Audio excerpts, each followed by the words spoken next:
Companheiro que vai falar para vocês, a prefeita de São Paulo, Luísa Erundina. A nossa entrevista de hoje é com uma das mulheres mais importantes da história política deste país. Talvez, pelo histórico de vida, a mais importante política que o Brasil produziu. A primeira mulher a governar a maior e mais poderosa cidade da América do Sul. Estou junto com vocês nesse dia de luta. Esta eleição é uma grande oportunidade. Aos 89 anos de idade, ela faz 90 em novembro. Luísa Erundina já está no 7º mandato de deputada federal.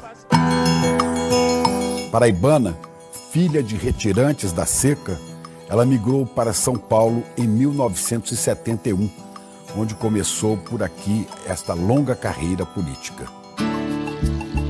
Assistente social por formação, foi professora, foi vereadora, foi deputada estadual e foi ministra, sempre pela esquerda, sempre progressista.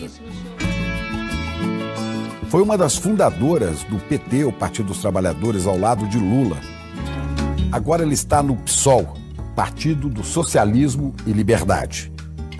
Luísa Erundina de Souza respira política 24 horas por dia. E já viu de quase tudo na história política do Brasil. Nasceu durante a ditadura Vargas. Viu também Vargas ser presidente eleito pelo voto popular e depois se suicidar.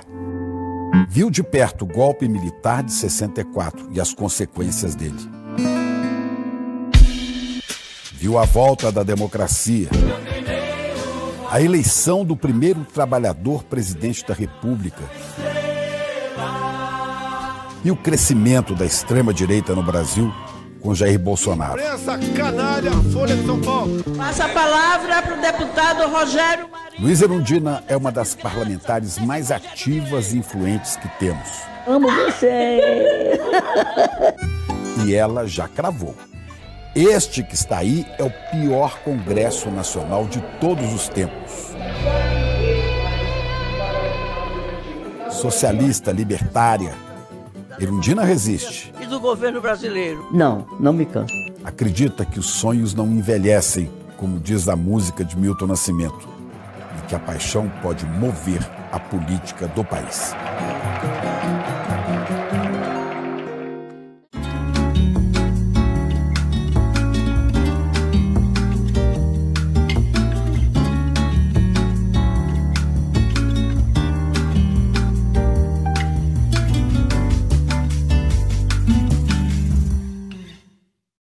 Para mim é uma grande alegria.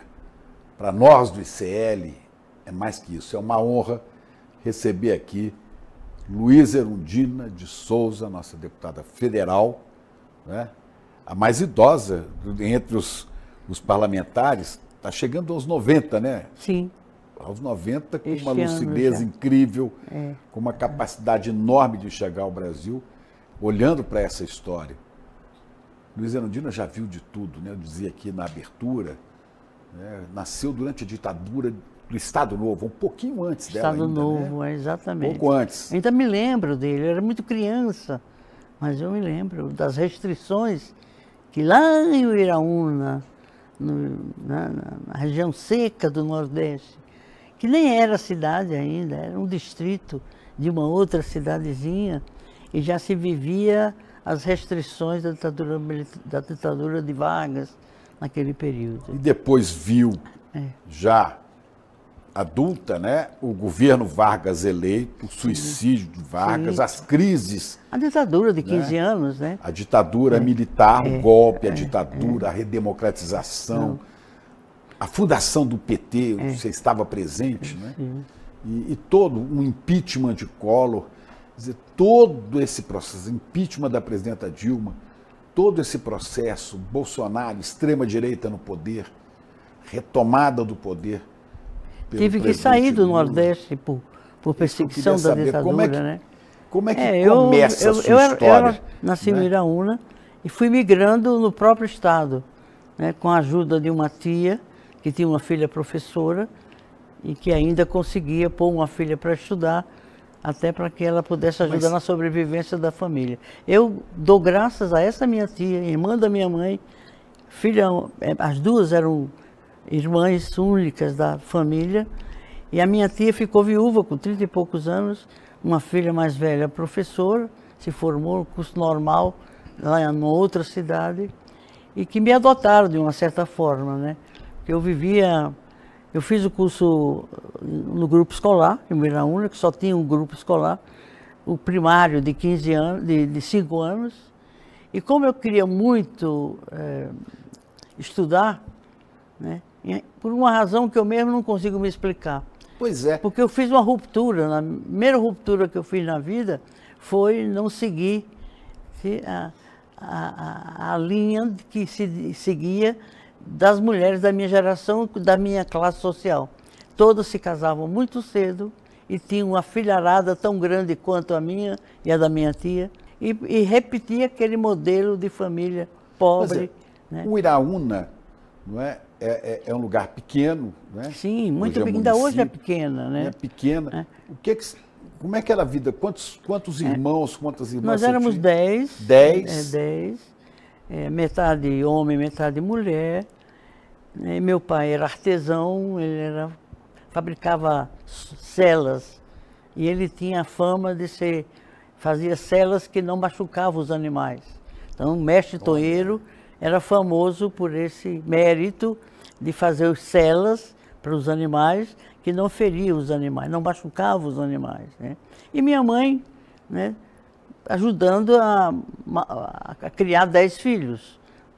Fazia bolo no sábado e torrava café para ir vender na feira no dia seguinte, que era a feira no domingo, no mercadinho de Uiraúna, para poder manter a família.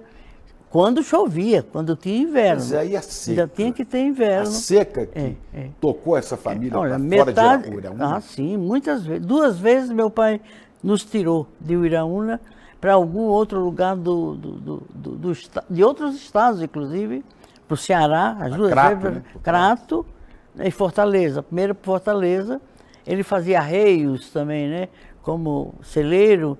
Então ele foi trabalhar no comando da cavalaria, levou a família para Fortaleza e trabalhou exatamente na cavalaria do Exército em Fortaleza. Eu não era nascida ainda, isso foi em 32. Em 42 teve uma outra seca pesada.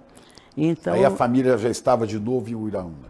Quando a gente migra por conta de seca, a gente vai já esperando que volte a chuva para a gente voltar.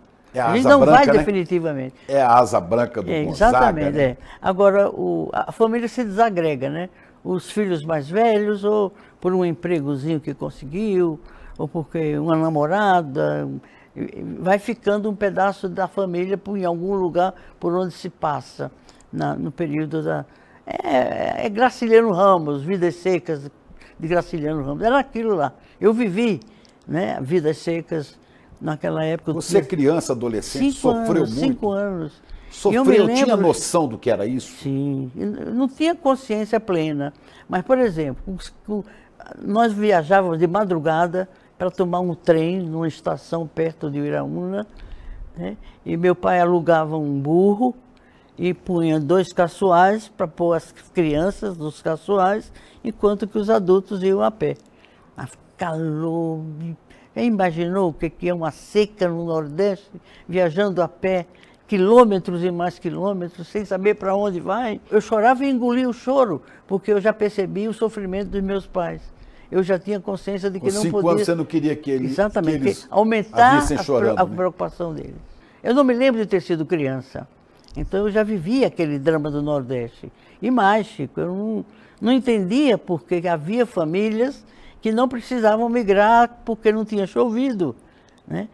Não é que eram ricos, eram pessoas que tinham acumulado alguma coisa que dava para esperar a chuva seguinte. Mas, né, a criança eram 2, 3 famílias e olhe lá, né? Não tinha noção da desigualdade social. Não. Eu me lembro da noite, da madrugada, minha mãe fazendo a comida para levar, uma farofa de frango com farinha para se comer na viagem, né? E um desses meus irmãos, né, fez mal a ele essa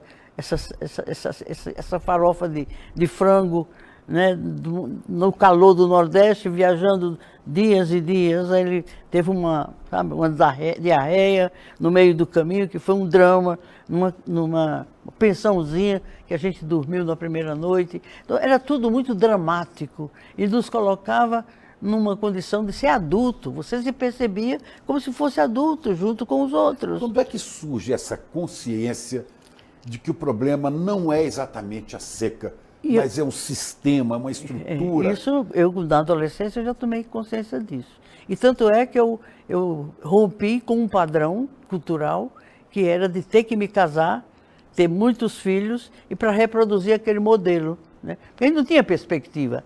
Meus pais não tinham nenhuma perspectiva. Há quantos anos que veio essa noção assim? Eu não vou me casar, eu vou me dedicar ao estudo, eu quero entender. Foi isso. Tinha uns 10 anos, 10 anos, 11 anos. E tanto é, Chico, eu fiz 5 anos do curso primário, antigo, né, do grupo escolar. Que eram 5 anos, eram muito bem feitos, sabe, era de muita qualidade. A gente aprendia português, gramática, aritmética, era.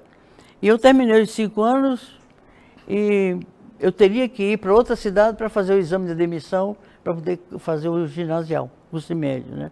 Meu pai não podia, não tinha condição, né? E para que eu não perdesse o vínculo com isso, agora eu me pergunto, como é que eu, criança, adolescente, tinha aquele nível de consciência e tinha aquele nível de perspectiva? Eu dizia, não, eu não quero me largar da escola, que eu quero continuar estudando, repetindo o 5º ano.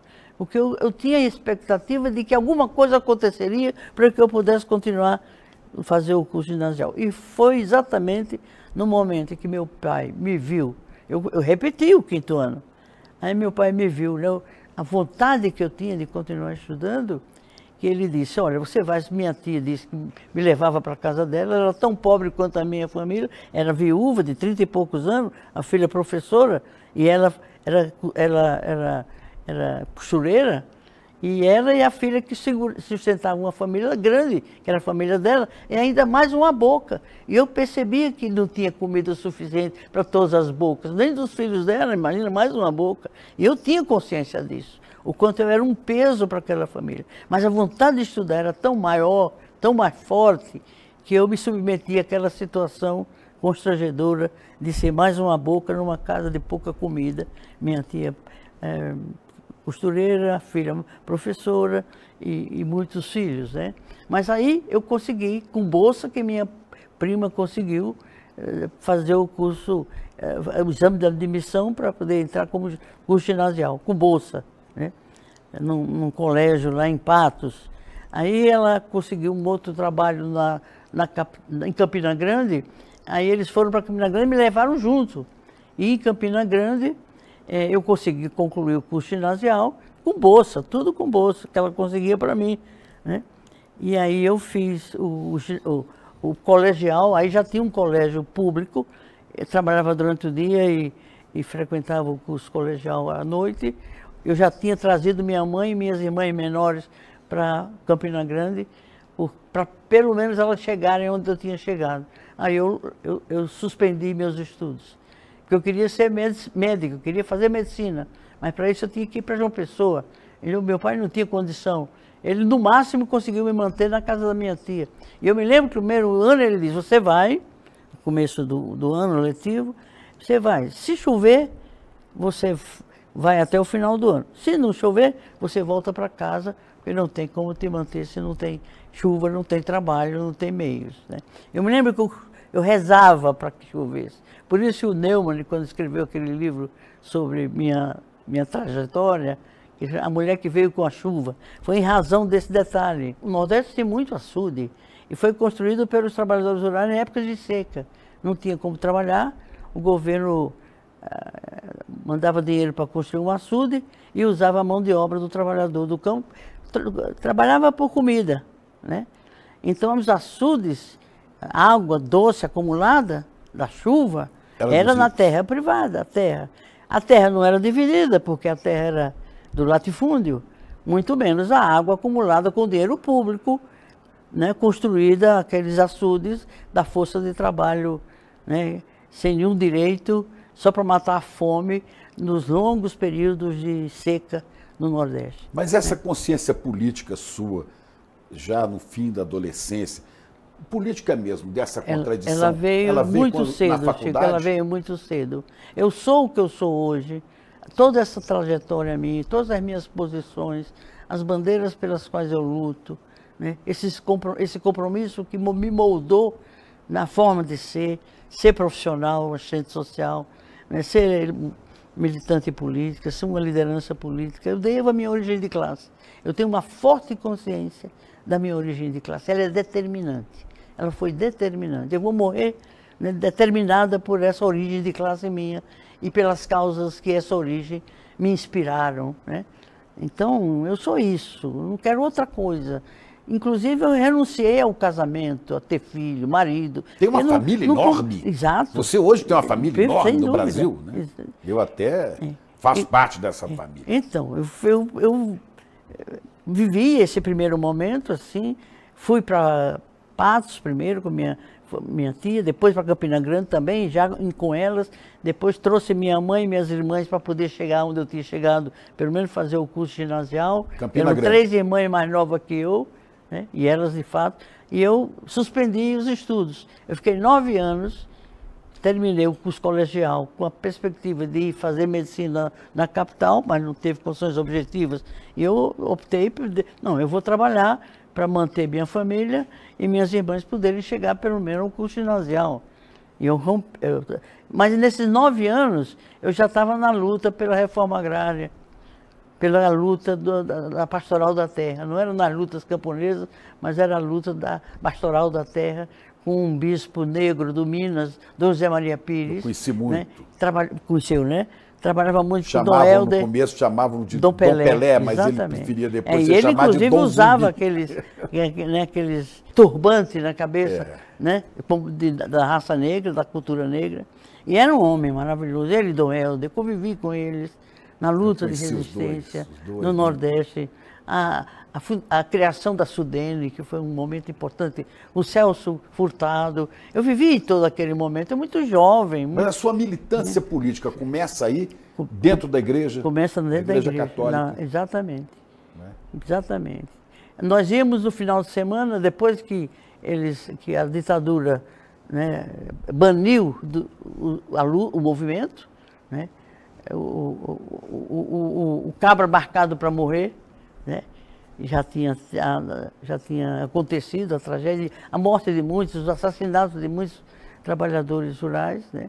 E a igreja progressista se colocava não como uma alternativa, mas um movimento que agregava aqueles que restaram das ligas camponesas com muito medo, né? Até de se dizer que era camponês. Se perguntava o que era, se eles eram camponeses, não, eu trabalho na roça, mas não sou camponês. O medo era tão grande que eles não se definiam como camponeses. Sou lavrador. Né? Como lavrador. Então, no final de semana, eu ia com o bispo, com o Dom José Maria Pires e outras lideranças do movimento, né?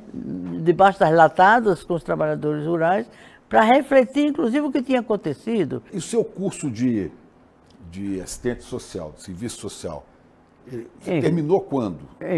Veja bem, eu pretendia fazer medicina, mas eu teria que ir para a capital, não tinha meios, não tinha jeito. E depois de 9 anos que eu tinha ficado sem estudar, eu já estava engajada na luta pela reforma agrária.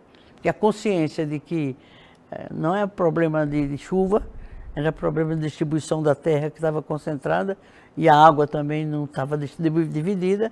Então não fazia mais sentido eu pensar em fazer medicina, não. Eu estava na luta, e aí com a igreja progressista, a Ação Católica, eu fui da JEC, Juventude Estudantil Católica, que era um espaço de conscientização política da Igreja Católica. Foi nesse momento que eu participei desse movimento da Ação Católica, que a JOC, que era muito forte naquele momento. Juventude Operária Católica. A juventude também universitária, dos estudantes, aderindo à luta política em resistência à ditadura. Então emergiu, né, a vocação, a inclinação, a índole, o apelo interior para você seguir aquele caminho, de lutar por igualdade, de lutar por justiça. É inaceitável com um país continental, né, com tanta terra. Ainda hoje, né, Chico, não se fez a reforma agrária no Brasil, como não se fez a reforma urbana.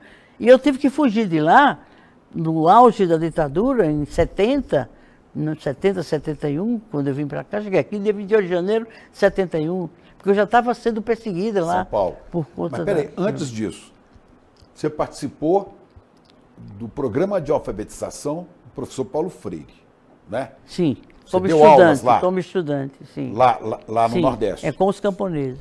Você dava aula? Sim, no método Paulo Freire. 40 horas de total naquele momento eu não ternura, conheci diz Tiago pessoalmente de Mello. Paulo Freire. E o Tiago Paulo- de Mello dizia, são 40 horas de total ternura. O poeta Tiago de Pois Mello. é, mas a ditadura via diferente, que era né, durante aqueles 40 horas, ela abria os olhos do camponês e ele percebia sua tragédia. E se ele 40 percebia- horas a pessoa aprendia Não- a ler, escrever e se e se pronunciar. conscientizar. Porque o método dele tem essa característica. Não é só para habilitar na escrita, na fala. Não. É ler olhando a visão do mundo. Ler o mundo através da palavra. Improvisávamos os cartazes com as letras, com as frases. E tinha o projetor de slide, era o projetor de slide. E tanto é que quando a ditadura apertou, se encontrasse um retroprojetor em alguma casa nossas, já ia você... Vocês iam presos. Nós tivemos que enterrar os retroprojetores. porque Enterrar mesmo? Literalmente? Enterrar, porque se aparecesse numa das bibliotecas nossas, que era realmente abordada, eles procuravam livros que fosse falar comunista, nós éramos comunistas. Então a gente teve que esconder, enterrar os... E se alguém ainda buscar lá no subsolo, no Nordeste, para aquela região, capaz de ainda encontrar algum retroprojetor escondido lá. Que era o que a gente usava para alfabetizar os trabalhadores. Teve gente presa porque tinha um retroprojetor em casa? Sim, claro. Era um instrumento de conscientização pelo método Paulo Freire, era. A gente conscientizava. Se não me engano. Agora, a sua carreira política começou mesmo como vereadora? Eu vim para cá como assistente social. Sem política partidária? Eu era funcionária do que tinha sido INPS, vereadora. o antigo INPS. Era funcionária burocrática, né?